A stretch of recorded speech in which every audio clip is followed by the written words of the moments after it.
Hello mga kaibigan at mga kapatid. So ngayon merong Baptist na nangialam sa video ko. Okay?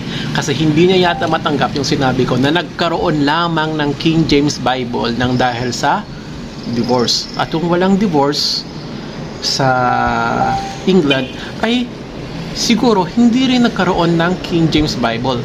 The King James Bible ay never nag-exist yan kung walang hari na gusto ng divorce.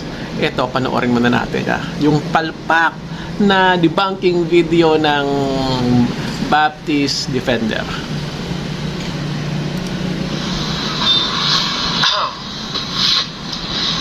Ito ang King James Bible. So, alam nyo ba na nagkaroon ng King James Bible dahil sa divorce? Okay. No, it's not true. So, Anong it's not true? O sige, patuloy natin ha. ito yan. Si King Henry VIII, ang hari. Ay, ako pala yun mahaba lang yung buhok ko yan. Nagpagupit ako nung isang araw lang. Okay, so mga 3 months yung buhok ko na yan So balik tayo. Ng Great Britain. Yes, si King Henry VIII ay naging hari ng England. Kaya lang, yung kanyang church na pinangungunahan ay hindi Protestant church, sapagkat hindi siya Protestant, kundi ang church na kanyang pinangungunahan ay isang Catholic church na wala lang Pope, sapagkat nagkaroon lang siya ng authority sa England bilang head noong wala ng connections siya sa Pope. Gusto niya ng divorce. Okay. Ang Church of England daw or Anglican Church ay Catholic Church na walang Pope. Wait lang. Search ka natin. Search natin kasi nga meron naman tayong Google Okay. Wait lang, medyo Okay. Okay. Is the Church of England Protestant or Catholic? Okay. Okay. Ito Baptist Defender. Okay. The Church of England is a Protestant sect. Okay, ito. Kaya the Church of England is a Protestant sect. Okay, hindi po siya Catholic. So talagang tinype ko the Church of England, Protestant or Catholic.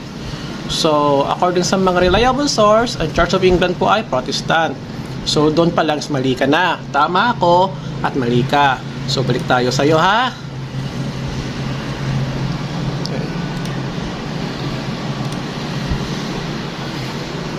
Okay. Okay, balik tayo. Gusto niya hiwalayan yung asawa niya.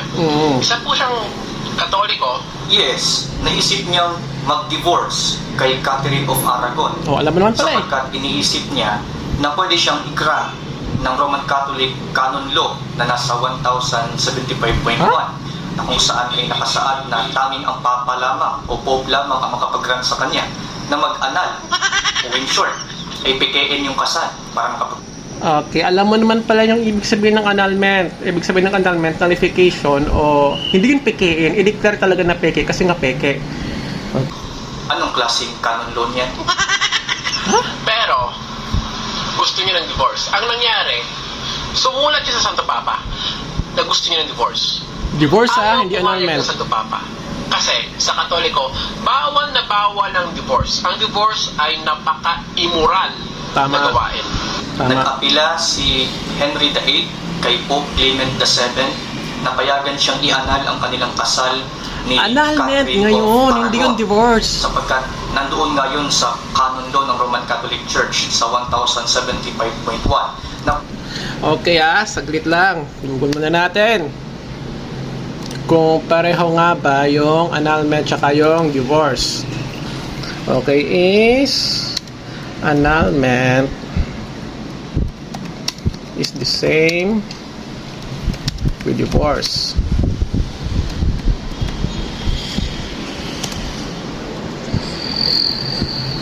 Okay? Ang annulment naman ay a legal ruling to erase the marriage by declaring the marriage null and void. And the union was never legally valid. So yun ang ibig sabihin ng annulment. Ibig sabihin, hindi talaga sila kasal sa umpisa pa lang. While the divorce is just a dissolving and termination and ending of legally and valid marriage. So yun po ibig sabihin nun. Okay? Masyadong magkaiba ang annulment versus divorce. Kaya nga ito annulment and divorce, what are the difference? Because magkaiba ang annulment tsaka yung divorce. Yun po yun ha. Ay nako, mga Baptist talaga. Baptist pa more. So, balik tayo sa kay Mr. Baptist. Pwede nang i-annul ng Pope ang kanilang kasal. At ang reason, kaya hindi po Annulment nga, ibig sabihin to declare na yung marriage na yon ay hindi talaga nag-exist or hindi talaga valid. Okay, hindi. Ang halimbawa ng grounds for annulment ay ito. Pag yung inasawa mo nga pala ay lalaki pala dati, halimbawa lalaki ka, tapos meron kang inasawa, hindi mo alam na lalaki pala yan dati. So therefore, the marriage is automatically declared as null and void. Yun yung mga grounds sa magiging annulment. Pero yung kaso ni King Henry VIII, hindi yun pwede na grounds for annulment is because hindi yun valid as a ground for an annulment. Gets mo na? Aral ka muna. pumayag si Pope Clement VII, hindi dahil bawal sa Catholic Church. Bawal kundi talaga. natakot siya na Bawal yung makapagalit divorce. sa kanya si Charles V, sapagkat si Charles V ang naging emperor ng Holy Roman Empire at kamag-anak siya ni Catherine of Aragon. Kaya mali ka ng dahilan. Kasi kung bawal yun sa Catholic Church, bakit merong annulment law? Ang Annulment nga, iba yung annulment at iba yung divorce. Ay nako.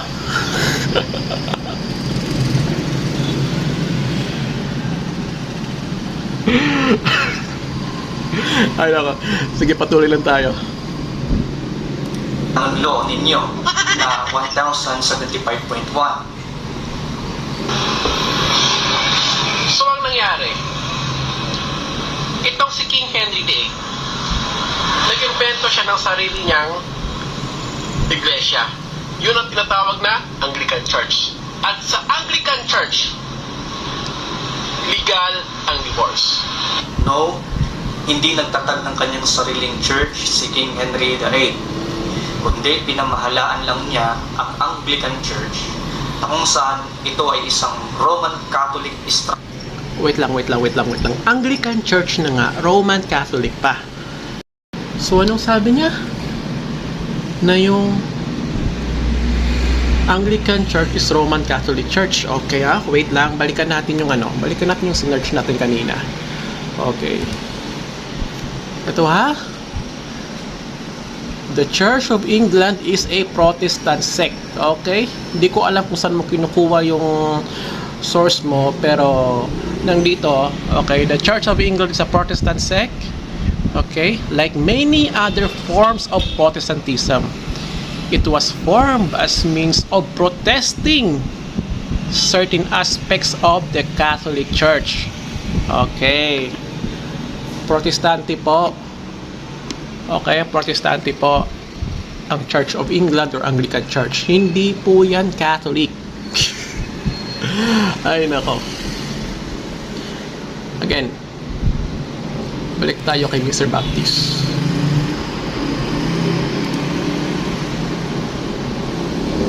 Structured church na naiwan ng pamamahala ng Pope. Bakit?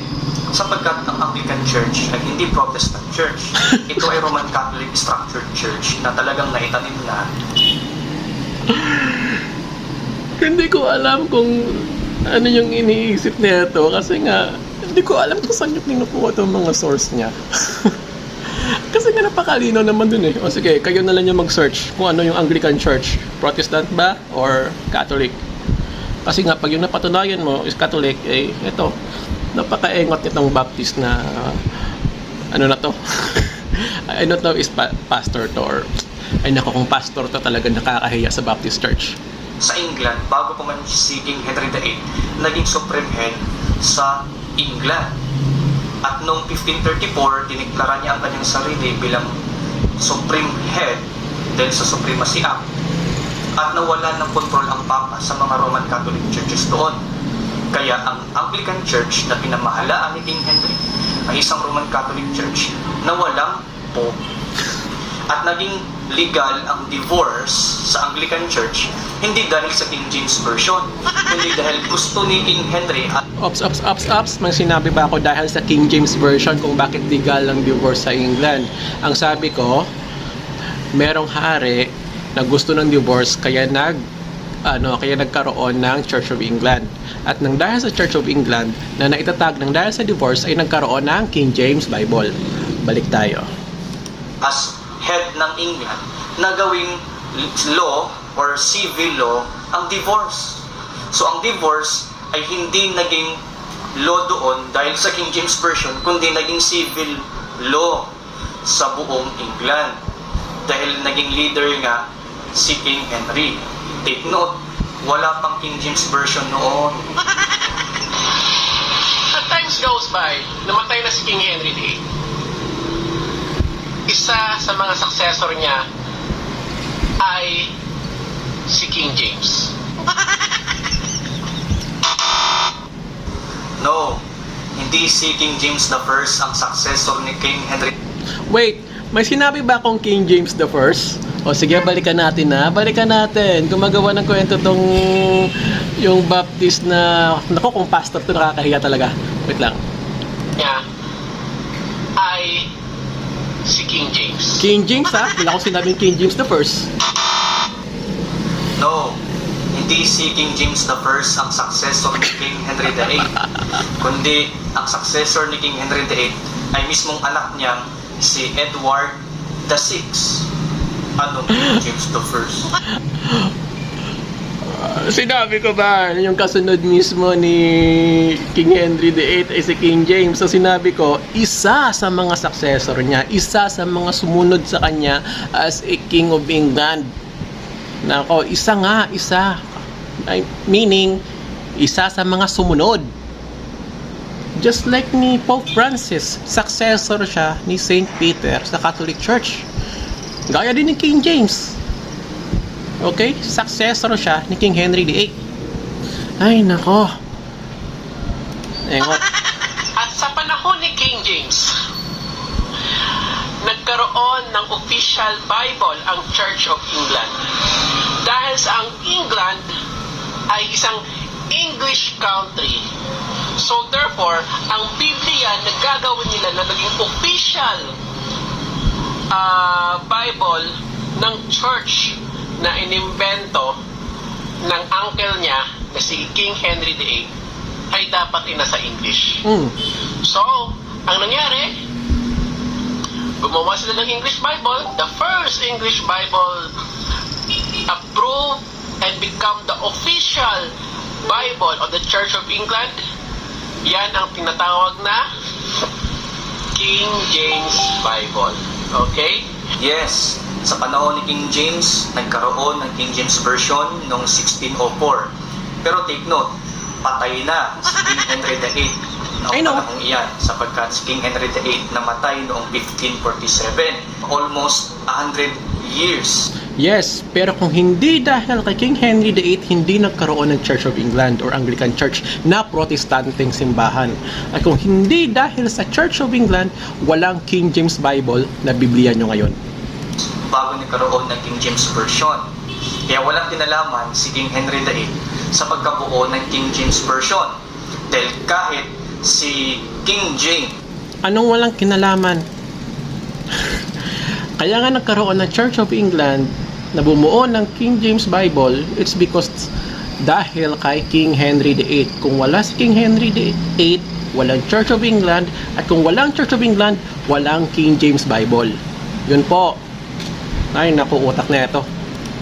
ay hindi sang-ayon kay King Henry VIII, ni siya ay sumunod kay King Henry VIII. Kaya nga nagkaroon ng Battle of Solway Moss dahil hindi sumang-ayon si King James kahit sa kay King Henry VIII. At ito ang official Bible ng Church of England or Anglican Church, at ito rin ang official Bible ng halos lahat ng mga Protestante. At hindi nila kayang kontrahin ito. Gaya ng mga Baptist, gaya ng mga born again, gaya ng mga evangelicals at iba pa. Kasi para sa kanila, this is the most inspired translation. Ang translation na ginawa sa iglesia na itatag ng dahil sa divorce. Ulit, ng dahil sa divorce.